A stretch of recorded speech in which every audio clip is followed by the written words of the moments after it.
नमस्कार, चैनल खबर तक में आपका स्वागत है और मैं हूं शीशलता यादव। और अब नजर डालते हैं आज की प्रमुख खबरों पर। खेड़ली कस्बे के कठुमर रोड पर पुलिस द्वारा ओवरलोडिंग वाहनों के खिलाफ अभियान जारी है। इसके तहत तूड़ी से भरे ओवरलोडिंग वाहनों कार्रवाई करते हुए 8 ट्रैक्टर सहित एक ट्रक को जब्त किया है। कठुमर तहसीलदार राजेश मीणा ने बताया कि क्षेत्र से गुजर रहे ओवरलोडिंग ट्रैक्टर ट्रॉली से लोगों को परेशानी हो रही है। वहीं इन वाहनों के लापरवाही के चलने के कारण हादसे घटित होने का डर भी बना रहता है। इसे लेकर उपखंड अधिकारी लाखन सिंह गुर्जर के नेतृत्व में नायब तहसीलदार लक्ष्मण प्रसाद गुप्ता और खेड़ली थानाधिकारी महावीर प्रसाद द्वारा कस्बे के कठुम्बर रोड स्थित धर्म कांटे के पास हरियाणा की तरफ जा रहे तूड़ी के ओवरलोड वाहनों को रोककर कार्रवाई की गई। इस दौरान 8 ट्रैक्टर ट्रॉली सहित एक ट्रक को क्षमता से अधिक तूड़ी भरने के कारण जब्त किया गया।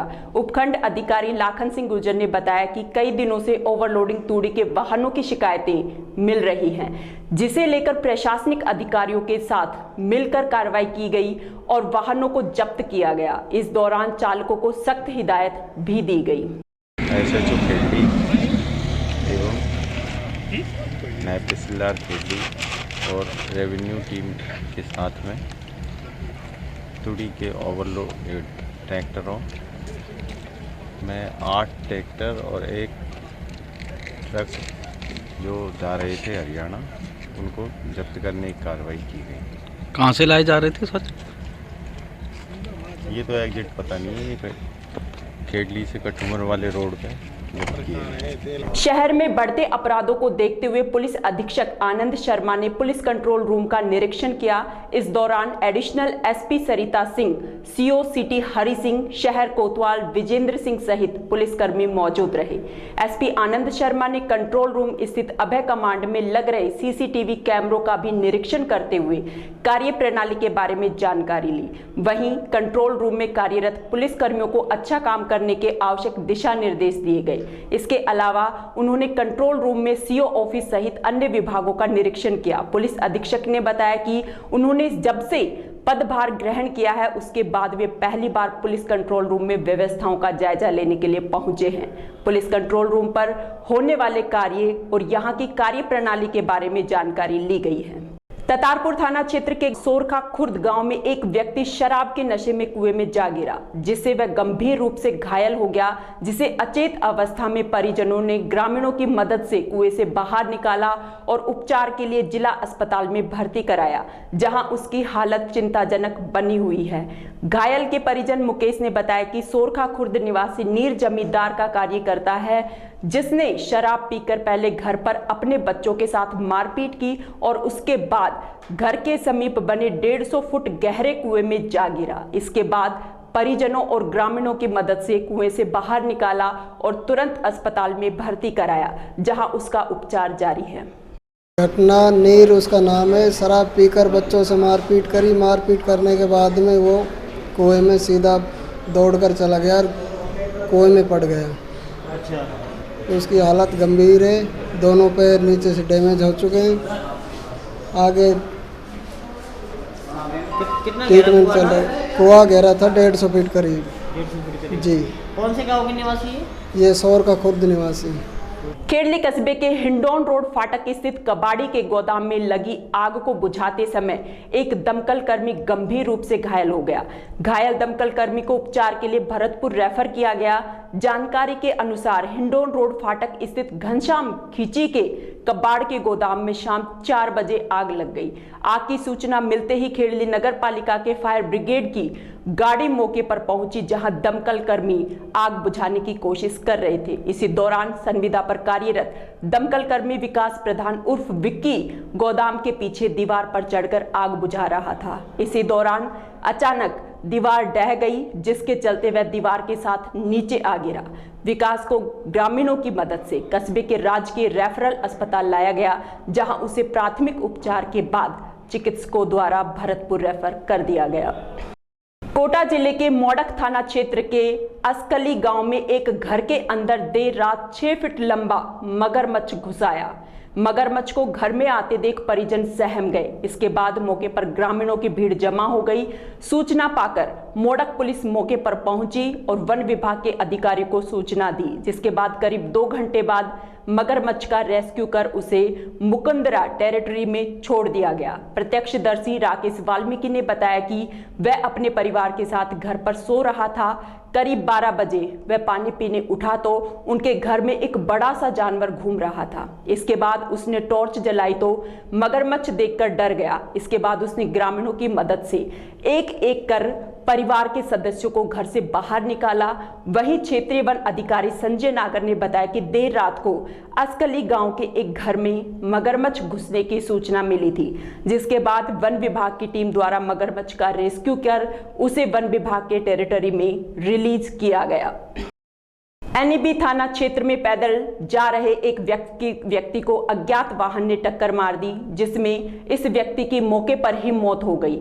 मामले की सूचना मिलते ही थाना पुलिस मौके पर पहुंची और शव को कब्जे में लेकर राजीव गांधी सामान्य अस्पताल स्थित मोर्चरी पहुंचाया, जहां मृतक का पोस्टमार्टम कराकर शव परिजनों को सौंप दिया गया। मृतक के परिजनों ने बताया कि नंगजी होजा निवासी विजय सिंह सूर्यनगर में किराए का कमरा लेकर रह रहा था। वह सूर्यनगर के समीप सड़क पार कर रहा था। इस दौरान उसे अज्ञात वाहन ने टक्कर मार दी, जिससे उसकी मौके पर ही मौत हो गई। विजय की मृत्यु का समाचार सुनते ही परिवार में कोहराम मच गया। नाम तो उसका विजय सिंह है। अच्छा, सूर्यनगर मोड़ पर हुआ था, बेला का मोड़ पर एक्सीडेंट। कब हुआ था? कल शाम को 8:45 साढ़े 7 बजे से कर हुआ था। तो वहीं मौके पर डेथ हो गई क्या? मौके पर नहीं, रास्ते में हुई थी। रास्ते में हुई थी? हाँ जी। महिला थाना पुलिस ने नाबालिग बालिका से अश्लील हरकत करने के मामले में एक व्यक्ति को गिरफ्तार किया है। वहीं आरोपी की परिचित महिला को भी बालिका के साथ मारपीट करने और संपत्ति को नुकसान पहुंचाने के मामले में पकड़ा है। महिला थाना प्रभारी चौथमल ने बताया कि 11 मार्च को शिवाजी पार्क थाना क्षेत्र की रहने वाली एक महिला ने थाने पर आकर रिपोर्ट दर्ज कराई कि नवीन शर्मा ने उनके घर में घुसकर उसके और उसकी बालिका के साथ मारपीट की। इस दौरान उसने उनकी संपत्ति को भी नुकसान पहुंचाया और बालिका के साथ अश्लील हरकतें की। पुलिस ने मामला दर्ज कर आरोपी की तलाश शुरू की। पुलिस ने कस्बा डेहरा निवासी आरोपी नवीन शर्मा और उसकी परिचित महिला को गिरफ्तार किया है। पुलिस ने बताया कि आरोपी नवीन शर्मा को पोक्सो की धारा में गिरफ्तार किया गया है। फिलहाल पुलिस पकड़े गए दोनों आरोपियों से मामले की पूछताछ कर रही है। ये दिनांक 11 मार्च को अपने शिवाजी पार्क इलाके के परिवादिया ने अपने साथ और अपने नाबालिग बच्चे के साथ में घर में घुसकर मारपीट करने और पड़ोसी के द्वारा अश्लील इशारे बच्ची को करने के बाबत एक रिपोर्ट पेश करी थी, जिस पर बाद अनुसंधान आज आरोपी नवीन सनोक सुरेंद्र जाति शर्मा उम्र 31 साल निवासी तेहड़पुर हाल कस्बा डेहरा सदर अलवर को पोक्सो की धाराओं में और घर में घुसकर मारपीट करने और संपत्ति को नुकसान पहुंचाने के आरोप में गिरफ्तार किया है। साथ ही उसी की एक महिला मित्र जो उसके किराएदार है, परिचित है, उसको भी घर में घुसकर मारपीट करने और संपत्ति नुकसान पहुंचाने की धारा में बाद अनुसंधान आज हमने गिरफ्तार किया है, जिनको अभी न्यायालय से रिमांड पेश किया जाएगा। दौसा जिले के उप जिला चिकित्सालय में चिकित्सा टीम ने एक महिला के गले की गांठ का सफल ऑपरेशन किया है। मिली जानकारी के अनुसार सीत निवासी राकेश सैनी की पत्नी सुमन गले में गांठ की समस्या को लेकर अस्पताल पहुंची, जहां चिकित्सक डॉक्टर रविकांत अग्रवाल से परामर्श किया, जिसके बाद अस्पताल प्रभारी डॉक्टर दिनेश कुमार के निर्देशन में चिकित्सक टीम गठित कर महिला की गांठ का ऑपरेशन किया गया। चिकित्सा प्रभारी डॉक्टर दिनेश कुमार ने बताया कि पिछले महीनों से उप जिला अस्पताल में चिकित्सक टीम द्वारा हर्निया, हाइड्रोसिल, पाइल्स सहित अन्य ऑपरेशन किए गए हैं। मेरी पत्नी को एडमिट किया था रविकांत जी ने, और उसके गले में गांठ थी। वो गांठ काफ़ी दिन से थी, लेकिन अब महसूस हमें अभी हुआ था उसका। तो उसके बाद में उन्होंने कहा कि दवाई गोली से ठीक नहीं होगी, तो उसका ऑपरेशन कर दिया, और ऑपरेशन होने के बाद में वो स्वस्थ हैं। गांठ को हमने निकाल लिया है बाहर, कोई दिक्कत नहीं। दिनांक 14 मार्च को एक सुमन वाइफ ऑफ राकेश 24 साल की मरीज थी, जो विगत 1 वर्ष से अपने गले में गांठ, जो थायराइड की गांठ होती है, उससे ग्रसित थी। तो उसने यहाँ राजकीय उप जिला चिकित्सालय महवा में आकर मेरे से संपर्क किया, तो उसमें हमने उसको ऑपरेशन करके गांठ को निकालना बताया गया। तो आज उसका अपना सफल ऑपरेशन किया गया। पीएमओ साहब डॉक्टर दिनेश कुमार जी और बाकी समस्त जनरल सर्जरी की team, doctor Dinesh ji anaesthesia वाले, डॉक्टर शिवचरण जी बैरवा और मेरे द्वारा उस गांठ का सफल ऑपरेशन किया गया। ऑपरेशन में लगभग 2 घंटे का समय लगा। ऑपरेशन के बाद मरीज़ पूरी तरह से स्वस्थ है, और मरीज़ की जो गांठ निकली उसको हमने जांच के लिए जांच के लिए जयपुर के लिए भिजवाया गया है। आर्थिक रूप से कमजोर और जरूरतमंद लोगों को समाज सेवी रामनिवास गोयल द्वारा राशन किट का वितरण किया गया। पूर्व सरपंच एवं समाज सेवी गोयल द्वारा नगर पालिका मुंडावर के मुख्य बाजार स्थित उनके निवास पर यह किट वितरण कार्यक्रम किया गया। इस दौरान मुंडावर परिक्षेत्र के सभी धर्म एवं सर्व समाज के आर्थिक रूप से कमजोर एवं जरूरतमंद गरीब लोगों को राशन किट बांटी गई। समाज सेवी ने बताया कि उनके द्वारा 16 वर्षों से जरूरतमंद एवं गरीब लोगों को राशन किट बांटने का कार्य किया जा रहा है। गरीब आदमी की सेवा करना आदमी का पहला धर्म है। इसी परिप्रेक्ष्य में यहाँ पर काफ़ी लंबे समय से जो है गरीब लोगों को राशन किट वितरित किए जाते हैं। आज रामनिवास गोयल पूर्व सरपंच के यहाँ पर 65 लोगों को राशन किट वितरित किए गए। महुआ की जागरूक युवा टीम द्वारा आपसी सहयोग से एक पहल की गई है। इसके तहत टीम सदस्यों के आर्थिक सहयोग से प्रयास कर एक कदम बदलाव की ओर संस्था द्वारा निःशुल्क लाइब्रेरी और इंटरनेट की सुविधा प्रदान की जा रही है। इसमें सभी समाज के जरूरतमंद विद्यार्थी अध्ययन कर प्रतियोगी परीक्षाओं की तैयारी कर रहे हैं। इस लाइब्रेरी में मुंडावर के 80 और महुआ में 200 छात्रों के एक साथ लाइब्रेरी में बैठने की व्यवस्था की गई। मंडावर महुआ क्षेत्र के कुछ जागरूक युवाओं ने हमने बैठकर एक बार ये निश्चय किया कि ग्रामीण क्षेत्र में जो बच्चे बच्ची गरीब तबके के ऐसे हैं जो संसाधनों का अभाव में प्रतियोगी परीक्षा की तैयारी नहीं कर पा रहे हैं, उनके लिए कुछ शैक्षणिक संसाधन उपलब्ध करवाए जाए। और इसी कड़ी में हमने सबसे पहले मंडावर में प्रयोग के तौर पर एक पहली निःशुल्क लाइब्रेरी शुरू की और वो सेठी पेट्रोल पंप एक 70 सीटर लाइब्रेरी वहाँ अभी वर्तमान में संचालित है। और यहाँ कितनी सीटें हैं? यहाँ 200 सीटें हैं। तो वो लाइब्रेरी से अच्छी चलने के बाद फिर हमें लगा कि महुआ में भी ऐसा कुछ किया जाए। कई अधिकारी इससे जुड़े संस्था से फिर उन्होंने भी किया भाई हम सभी मिलकर और सहयोग करेंगे, कुछ बड़ा किया जाए। तो उसके बाद महुआ में 40 सीटर लाइब्रेरी शुरू की थी और वो जब फुल हो गई बच्चे और आते गए तो उसको अभी ये गर्ल्स स्पेशल कर दिया और ये 200 सीटर लाइब्रेरी शुरू की है।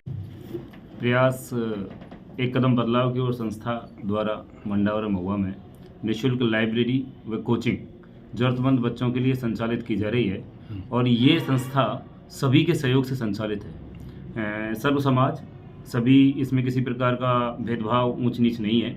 हमारे द्वारा सबसे पहले कुछ एक साथियों का ग्रुप बना, एक हमने दीपावली स्नेह मिलन सम्मेलन किया जिसमें काफ़ी मात्रा में लोग एकत्रित हुए और लोगों ने कहा कि आज जो इकट्ठे हुए हैं इसका कोई सुखद परिणाम आना चाहिए या हम मिलकर समाज में कोई अच्छा कार्य कर सकें। इस हेतु हम सभी आए, फिर प्रयास संस्था का जन्म हुआ। उसके फलस्वरूप सबसे पहले मंडावर में सेठी पेट्रोल पंप पर एक लाइब्रेरी स्टार्ट की गई, 70 सीट की कोचिंग स्टार्ट की गई। उसके बाद हम महुआ आए। महुआ में वर्तमान में हमारी 2 लाइब्रेरियाँ संचालित हैं और लगभग इस लाइब्रेरी के माध्यम से वर्तमान में 5.5 बच्चे निःशुल्क शिक्षा प्राप्त कर रहे हैं और 6 महीने में, मात्र 6 महीने के अल्प समय में ही 30 बच्चों का राजकीय सेवा में सिलेक्शन इस लाइब्रेरी के माध्यम से हो चुका है। प्रताप ऑडिटोरियम में ऑल इंडिया में महासभा और सानिया अस्पताल के सौजन्य से शहीद राजा हसन खां मेवाती बलिदान दिवस कार्यक्रम आयोजित किया गया। कार्यक्रम में सर्व समाज की प्रतिभाओं का सम्मान भी किया गया, जिसमें करीब 101 प्रतिभागियों को सम्मानित किया गया। सेवानिवृत्त पुलिस अधिकारी जसवंत ने बताया कि सर्व समाज प्रतिभा सम्मान समारोह में समाज के प्रतिभागी जो उत्कृष्ट कार्य करने में लगे हुए हैं उनका सम्मान समारोह आयोजित किया गया। वहीं सानिया हॉस्पिटल संचालक तैयब खान ने बताया कि यह कार्यक्रम 2009 से लगातार जारी है। उन्होंने कहा कि प्रतिभागियों को सम्मानित करने का मुख्य उद्देश्य यह है कि मेवात में शिक्षा का ज्यादा से ज्यादा प्रचार प्रसार हो सके। मेवात में पढ़ने वाले नौजवान अच्छी प्रेरणा लेकर अच्छा कार्य करें और अपने परिवार और समाज का नाम रोशन करें। ये हमारे तो मेन जो मकसद है वो ये है कि जो ग्रामीण क्षेत्र है या हमारे पूरा भारत में जब एजुकेशन बढ़ेगी तो हमारे हर एक क्षेत्र में समझ बढ़ेगी, चाहे बिजनेस है, चाहे पॉलिटिक्स है। तो जो भी समस्याएं हैं अभी फिलहाल जिनके बारे में आप अभी भी सवाल पूछ रहे थे, वो तभी उनका सोल्यूशन है जब हमारे नागरिक समझदार होंगे। वो नागरिक जब समझदार होंगे तो वो अच्छे लोगों को चुनकर भेजेंगे और जब अच्छे लोग पोस्टों पे होंगे तो वो सही डिसीजन लेंगे। अभी जो जिस तरह से पॉलिटिक्स चलती है, कोई जाति से धर्म से प्रभावित होके, वो अच्छी पॉलिटिक्स नहीं है। क्योंकि जो जज होता है अगर वो बायस्ड हो जाता है तो सही डिसीजंस नहीं देता। तो जैसे पार्टियां हैं, वो पार्टियां तो हैं, वो तो अपनी पैरवी करेंगे, परंतु हमारा आम नागरिक किसी पार्टी से ऐसे नहीं कहे कि मैं इस पार्टी का हूँ। आम नागरिक वो क्योंकि जज है अगर वो बायस्ड हो गया तो सही डिसीजन नहीं देगा। तो पब्लिक में अवेयरनेस करने के लिए कि हम सब मिलकर, हमारी सब जैसे रोड बनता है तो हम सब के लिए बनता है, कोई एक समुदाय के लिए नहीं बनता, तो हम सबको मिलाएं, पहले प्यार प्रेम बढ़ाएं, एजुकेशन बढ़ाएं और फिर हम निष्पक्ष होकर मेंबर्स को चुने तो फिर हमारा देश तरक्की कर पाएगा। इसमें विशेषकर नए मुस्लिम समुदाय के बच्चों को, इसमें सब सर समाज के बच्चे हैं। अब मैं ये कहना चाहूँगा कि जो ऑल इंडिया में ये महासभा है और सानिया हॉस्पिटल है, उन्होंने आज ये जो प्रोग्राम रखा है जिसमें सभी समाज की प्रतिभाओं को सम्मानित किया जाएगा,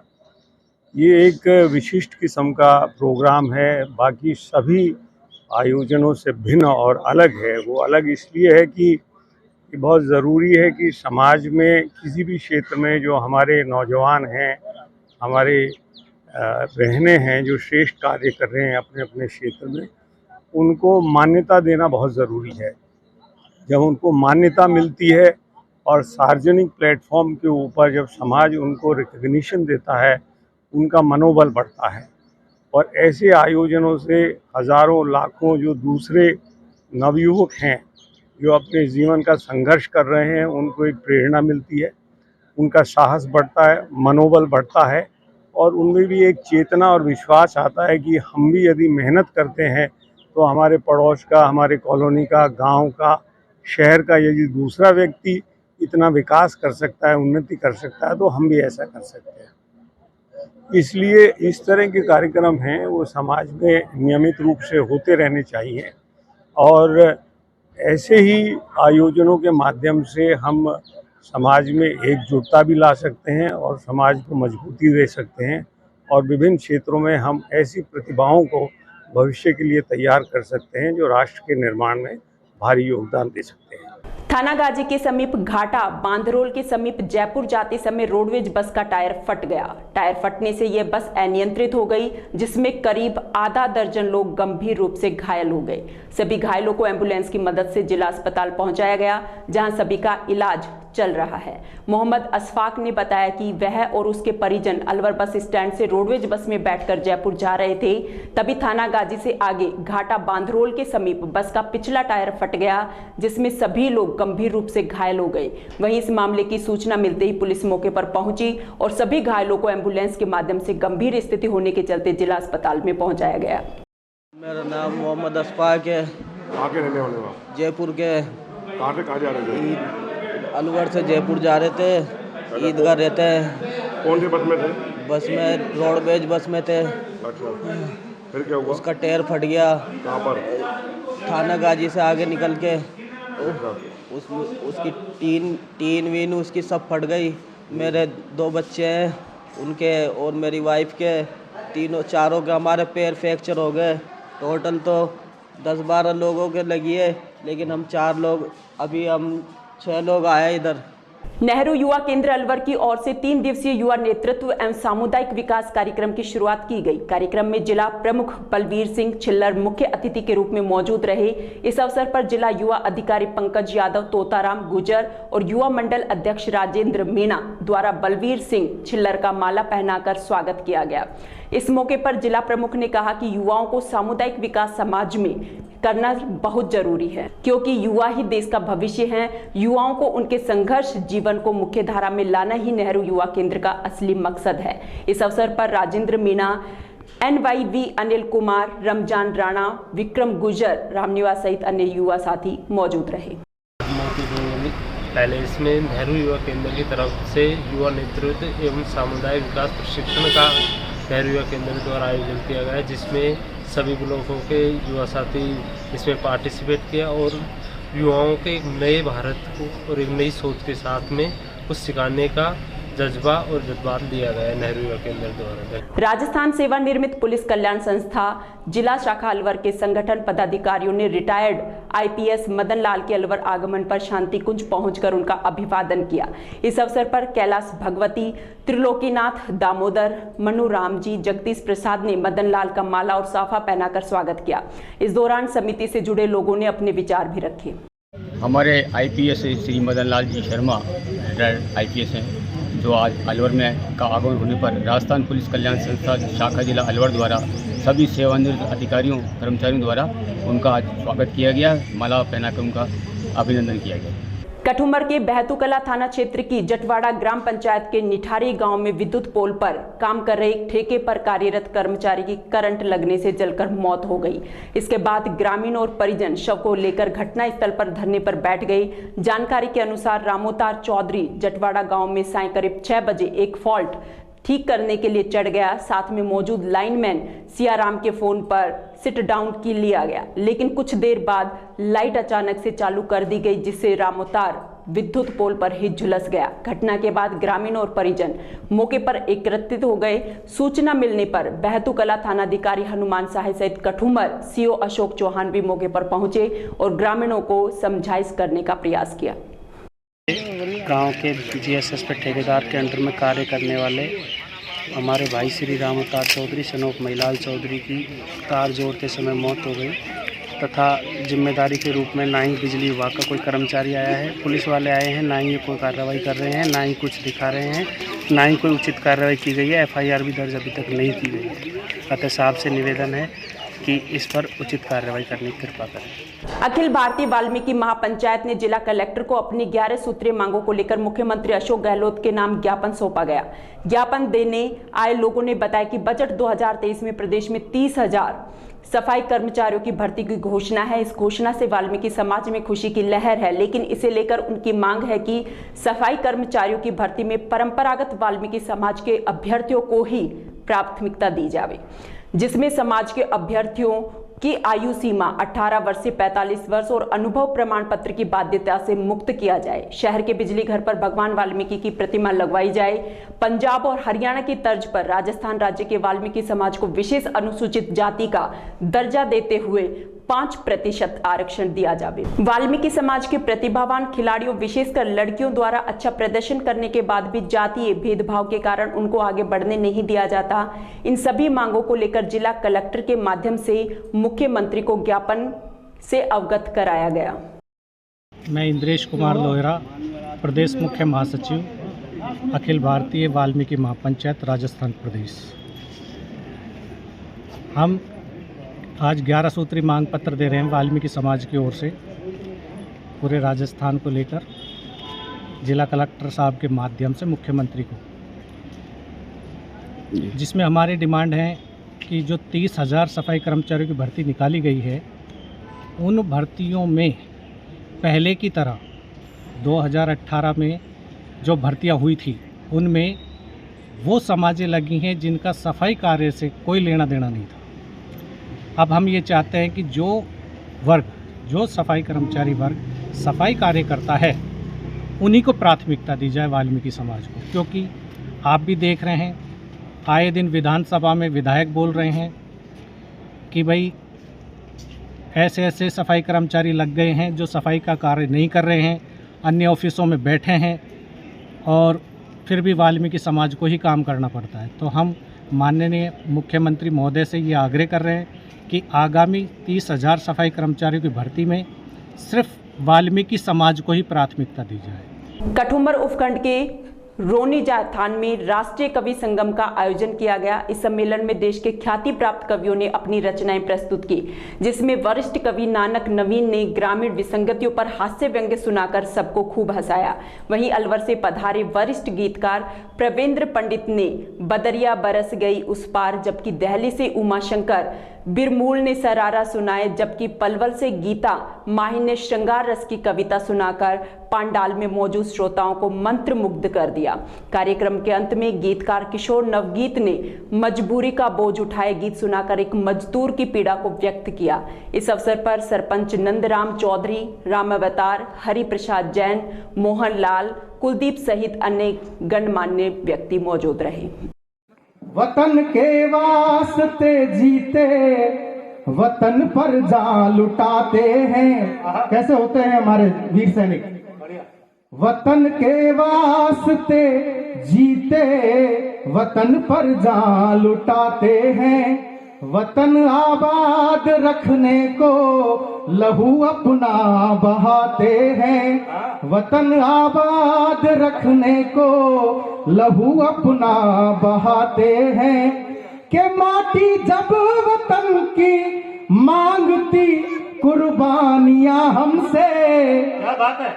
खैरतल कस्बे में धुलंडी पर हुए झगड़े में घायल युवक की इलाज के दौरान मौत हो गई। थानाधिकारी अंकेश कुमार ने बताया कि 7 मार्च को कस्बे के वार्ड नंबर 25 स्थित भक्तों का मोहल्ला में हुए झगड़े में बीच बचाव करने आए युवक हितेश को गंभीर चोट लगने पर गंभीर अवस्था में खैरतल में भर्ती कराया गया था, जहां से अलवर और फिर जयपुर रेफर कर दिया गया।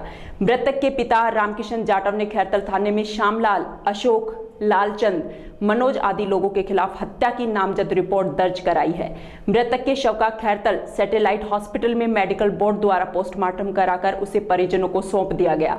वहीं मामले की जांच किशनगढ़ बास डीएसपी जयप्रकाश बेनीवाल कर रहे हैं। परिवादी रामकिशन स्नोप सोहनलाल भगत कॉलोनी वार्ड नंबर 25 खैरथल ने रिपोर्ट दी कि वो और उसका भतीजा होली के दिन अपने घर पे ही थे, तो उनके पड़ोसी कुम्हारों के आपस में इसी बात को लेकर आपस में लड़ाई झगड़ा हो गया, जिस बात को लेकर बीच बचाव करने के लिए वो दोनों भी आए थे। उनके मोहल्ले की घटना थी जिसमें आरोपी पक्ष श्यामलाल और लालचंद के उनके परिवारजनों ने उनके साथ भी मारपीट करी, जिस मारपीट में हितेश के काफ़ी गंभीर चोटें आई, जिसका पहले अमरनाथ हॉस्पिटल में उसका इलाज कराया, फिर उसके बाद में जयपुर के चिराई हॉस्पिटल में उसका इलाज कराया, जिसके दौरान इलाज आज 14 तारीख को उसकी मृत्यु हो गई। उसके बाद में हितेश के शव का अपने सैटेलाइट हॉस्पिटल खैरथल में मेडिकल बोर्ड से पोस्टमार्टम करवाकर परिजनों को सुपुर्द किया। मुकदमे की जाँच सीओ किशनगढ़ बास द्वारा की जा रही है। सदर थाना क्षेत्र के बहरोड रोड स्थित नेशनल एकेडमी पर बुधवार को मनोविज्ञान और संस्कृत विषय की परीक्षा होनी थी, लेकिन सर्वर डाउन होने के चलते ऐसा नहीं हो सका। इससे आक्रोशित होकर छात्र छात्राओं ने हंगामा खड़ा कर दिया। इसके बाद सदर थाना पुलिस मौके पर पहुंची और परीक्षार्थियों से समझाइश कर मामला शांत कराया। एग्जाम को कोऑर्डिनेटर प्रदीप तोमर ने बताया कि इस सेंटर के 214 परीक्षार्थियों की परीक्षा दोबारा से होगी, जिसकी NTA स्तर से तारीख जारी की जाएगी। परीक्षार्थी दीक्षा और मिताली ने बताया कि 7:30 बजे से एंट्री ली गई, 9:30 बजे तक बैठाए रखा। इसके बाद वापस सर्वर नहीं चला, लेकिन 12 बजे तक असमंजस ही रहा। परीक्षार्थियों ने कहा कि मनोविज्ञान और संस्कृत दोनों विषयों का पेपर रद्द होना चाहिए। यहाँ पर पुलिस से अभ्यर्थियों पर दबाव बनाया गया। पता ही नहीं, इन्होंने बोला सर्वर डाउन है और हम तो खैर आए तो पास से ही हैं, लेकिन क्या मैं प्रेग्नेंट हूँ ना, तो मुझे बहुत दिक्कत आ रही है। काफ़ी टाइम से मैं बैठे बैठे परेशान हो गई और कुछ तबीयत ख़राब हो रही है। अब 9 बजे से स्टार्ट होना था, 8:30 एंट्री बंद थी, तो हम तो 8 बजे से पहले के आए, लेकिन तब से मैं बैठी। रिपोर्टिंग टाइम बोलो, रिपोर्टिंग 7 से 8 अपनी रिपोर्टिंग टाइम थी। ये जब मैं लेट होती तो मुझे अंदर नहीं लेते फिर। 8:30 बजे नहीं हुआ हमारा पेपर, अभी हुआ टाइमिंग का तो पता ही नहीं, फोन वगैरह कुछ नहीं है मेरे पास। तो 9 बजे से 12 बजे तक 1:15 बजे हो रहे हैं। प्रेग्नेंट लेडी है, बता, और बच्चे को भी नुकसान हो सकता है। इन्होंने बोला था रिफ्रेशमेंट की, वो भी बहुत देर बाद आया। मेरी तबीयत बिल्कुल खराब है। पेपर ना होने का क्या रीजन बता रहे हैं? ये सर्वर डाउन बता रहे हैं, ये बोल रहे हैं अब तो होगा, पेपर तो होगा। बाकी बच्चे अंदर बैठे हैं। उन्होंने, एक लड़की ने तो मुझे ये भी बताया कि पेपर तो होगा, बाकी आपको जाना है तो जाओ, आपकी तो एब्सेंट लग जाएगी। अब मेरा एक सर ने तो बोला था कि आप आपकी तबीयत खराब है तो आप जा सकते हो, पेपर आपका कल हो जाएगा। अब आप मुझे ये बता दो। आज UGC नेट साइकोलॉजी और संस्कृत का एग्ज़ाम था। 7:30 से 8:30 बजे की एंट्री थी, बट इन्होंने पहले 7 बजे ही एंट्री दे दी। 7:30 से 9, 9:30 तक बिठा के रखा कि सर्वर नहीं चल रहा, सर्वर नहीं चल रहा, सर्वर नहीं चल रहा। अचानक से सर्वर चलता है, 10 बजे को अंदर लिया जाता है, फिर 1 घंटे बाद बोलते हैं उनको भी बाहर निकाल दिया जाता है कि नहीं चल रहा। 12 बजे तक एग्ज़ाम होगा तो होगा, नहीं तो कल करवाएंगे। अब ये बताइए UGC कौन है? स्कूल का एग्ज़ाम तो है नहीं है कि आज करवाएंगे, कल करवाएंगे, परसों करवाएंगे। अपनी मर्जी से हमें सुबह से बोले जा रहे हैं। हमने इनसे इतना सा कहा कि हमें आप सिर्फ एक ऑफिशियल लेटर दिखा दीजिए NTA का कि आपने उनको मेल किया है। ये लोग हमने नहीं दिखा रहे। सुबह से हमको बोले जा रहे हैं कि हमने मेल कर दिया है, सर्वर हमारा डाउन है, वहाँ से इन्फॉर्मेशन आएगी, आपका एग्जाम 12 बजे हो जाएगा। उसके बाद उन्होंने कहा कि हम पोस्टपोन कर रहे हैं क्योंकि 12 बजे तक नहीं हो सकता। फिर ये जबरदस्ती आधे बच्चों को अंदर लेकर आए हैं, उनका बायोमेट्रिक करवाया, हम लोग बाहर थे और हमें जबरदस्ती खींच के कह रहे हैं कि आप लोगों को हम ब्लॉक करवा देंगे एनटीए से, क्योंकि आप लोग न्यूसेंस क्रिएट कर रहे हैं। और हम सिर्फ इतना मांग रहे हैं कि एनटीए एक ऑफिशियल साइट है, नेशनल लेवल का एग्जाम है, हमें ऑफिशियल लेटर दिखाइए, मेल दिखाइए जो जिस पे आप बोल रहे हैं कि आज सुबह करा देंगे, शाम को करा देंगे, कल करा देंगे। स्कूल एग्जाम थोड़ी ना है ये पॉसिबल ही नहीं है कि एक एग्जाम आज भी हो जाए और कल भी हो जाए। पूरा प्रोसीजर है बहुत बड़ा, पेपर बनाना पड़ेगा। हमारी बस ये डिमांड है कि आज का पेपर पोस्टपोन होना चाहिए सबका, संस्कृत साइकोलॉजी दोनों। हाँ, और हमें ऑफिशियल वो दिखाएं कि यूजीसी ने ऐसे बोला है कि आज शाम को 3 बजे हो जाएगा और 12 बजे हो जाएगा। जब ये पूछा गया तो बोलते हैं जिनको नहीं देना मत दो, कल करा देंगे, कल करा। और हम दोनों को बोला गया नहीं, इसके अलावा इन्होंने ये भी किया है, पुलिस प्रशासन को अपने कब्जे में करके उनसे जबरदस्ती कहलवाया है कि जो एग्जाम देना चाहता है वो इस साइड हो जाए, जो नहीं देना चाहता है वो इस साइड। तो इससे हम क्या निर्णय निकालें कि पुलिस प्रशासन को इन्होंने जो बच्चों से पैसे लिए हैं उन पैसों से पुलिस प्रशासन को खरीदने की कोशिश की गई है। और हमको बोला गया, ये चीज बोली गई है कि अगर तुम लोगों ने आवाज उठाई तो तुम्हें पुलिस अंदर कर देगी।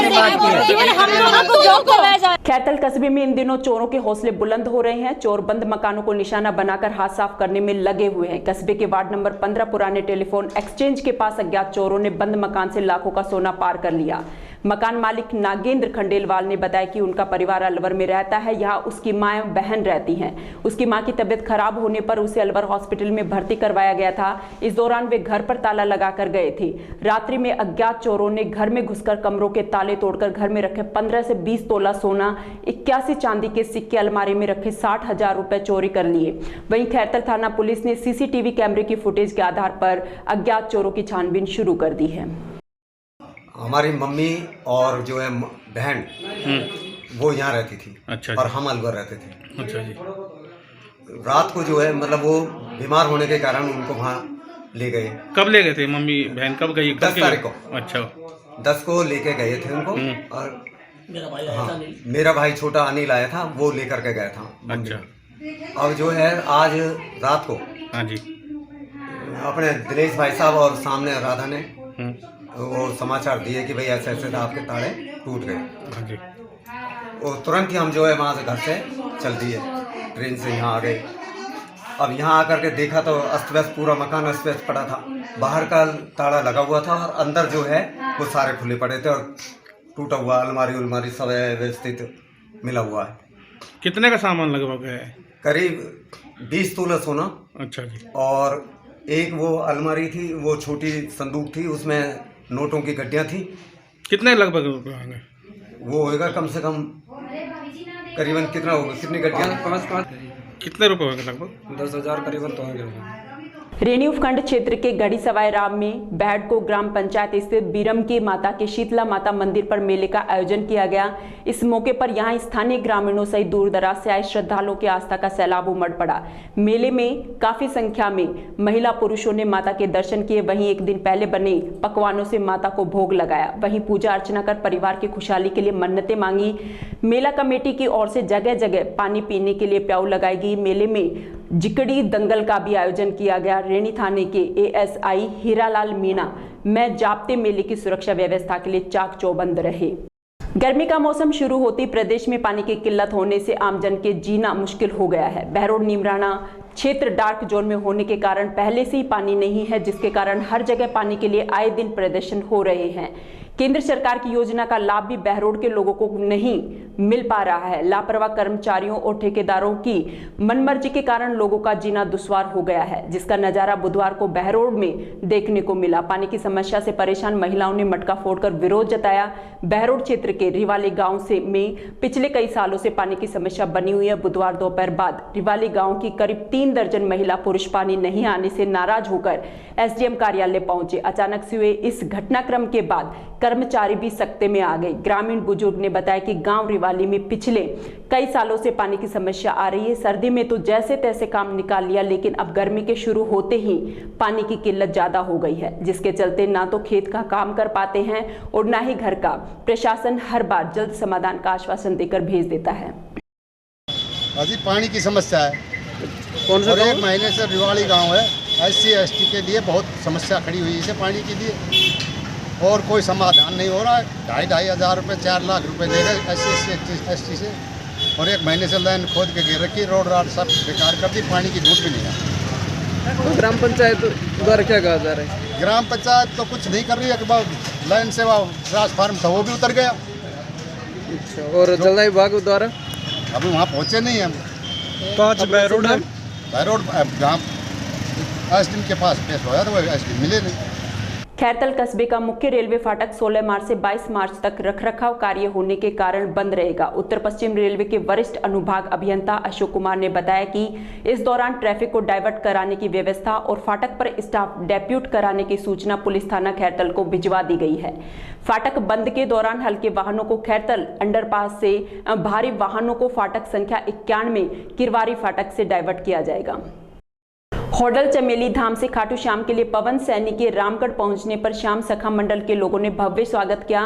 पवन सैनी अपने साथी पवन कुमार के साथ खाटू श्याम के लिए रवाना हुए। मंगलवार शाम करीब 5 बजे रामगढ़ कस्बे में पहुंचने पर श्याम सखा मंडल के अध्यक्ष सत्यम गोयल के नेतृत्व में श्याम प्रेमियों का भव्य स्वागत किया गया। इस दौरान श्याम बाबा के जयकारों के साथ उन्हें रामगढ़ बस स्टैंड पर स्थित यादव समाज के मंदिर पर रात्रि विश्राम के लिए रोका गया।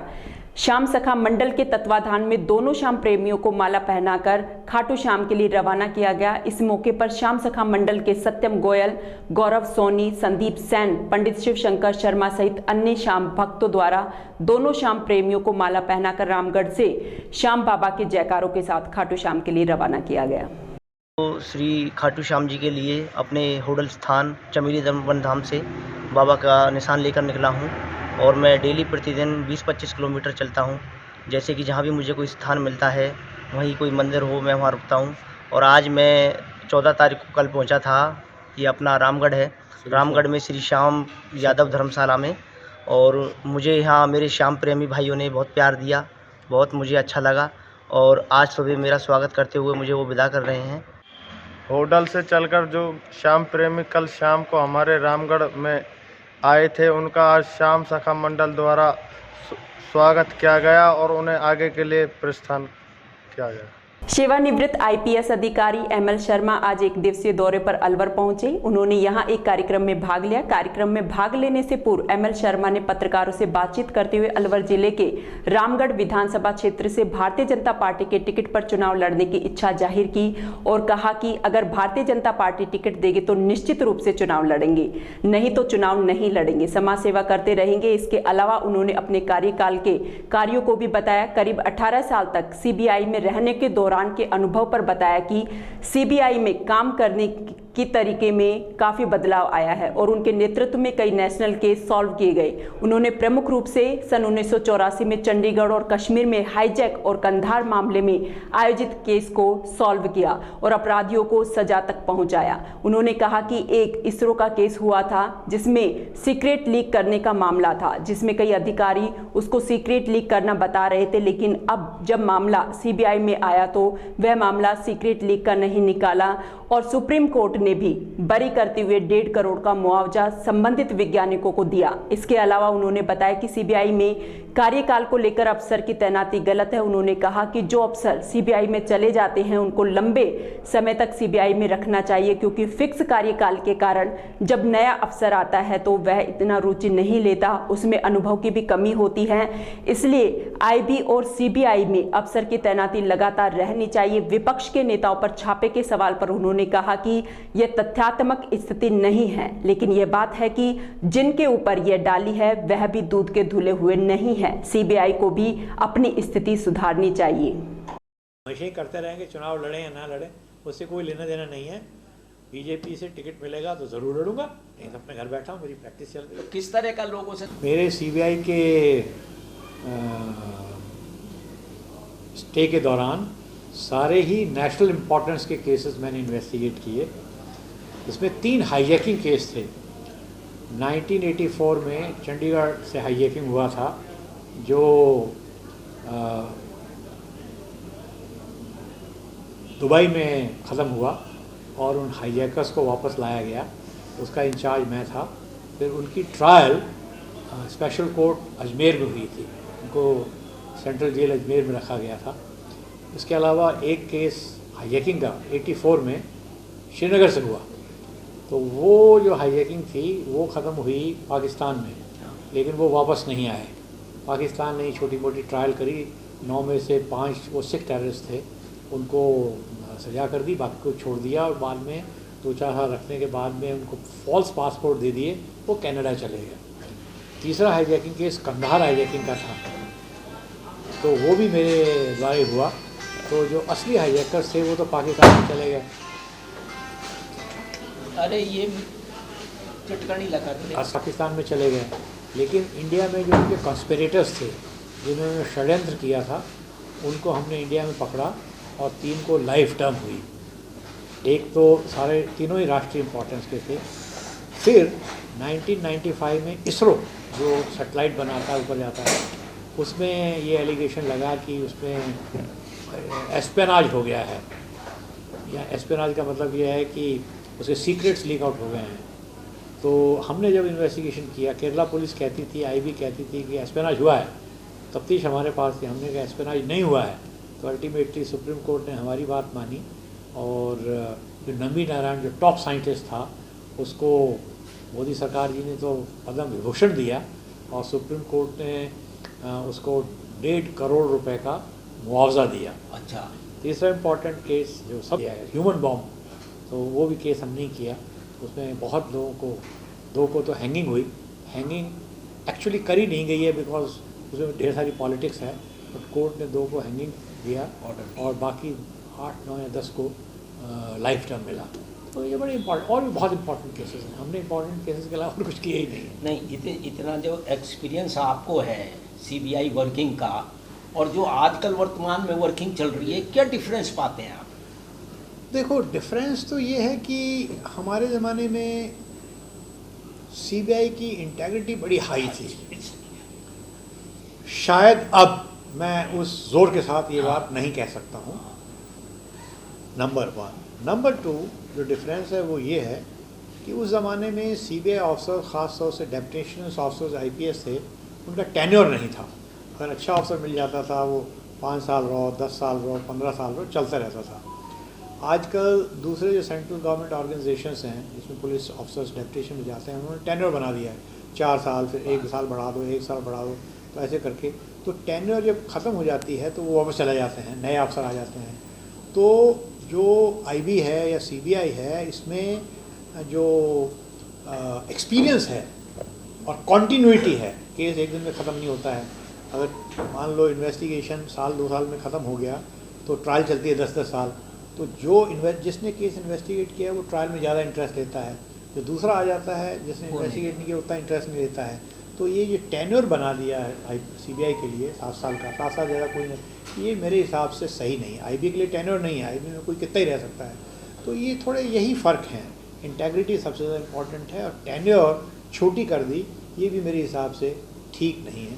बाकी डायरेक्टर के बारे में उन्होंने कहा कि डायरेक्टर का अपॉइंटमेंट जो होगा वो कमेटी करेगी, इसमें प्राइम मिनिस्टर होगा, लीडर ऑफ अपोजिशन होगा, चीफ जस्टिस ऑफ इंडिया होगा।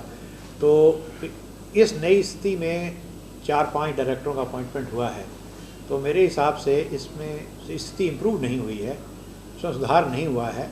उसका कारण ये है कि लीडर ऑफ अपोजिशन जो प्राइम मिनिस्टर कहेगा उसको हमेशा अपोज करेगा, तो वो दोनों में मतैक्य नहीं हो सकता है।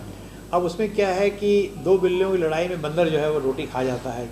जो चीफ जस्टिस इंडिया है उसको पुलिस ऑफिसर के बारे में ज़्यादा जानकारी नहीं है। दूसरा, जुडिशरी में क्या है कि ये सीनियरिटी से ज़्यादा चलते हैं।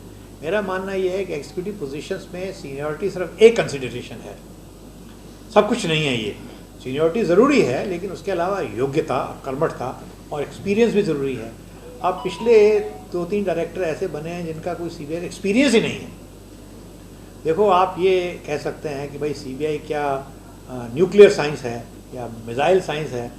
मैं ये तो नहीं कह सकता कि ये कोई मिसाइल साइंस है, न्यूक्लियर साइंस है, लेकिन उस सब को कहने, उस सब के बावजूद भी ये साइंस है, इन्वेस्टिगेशन साइंस है।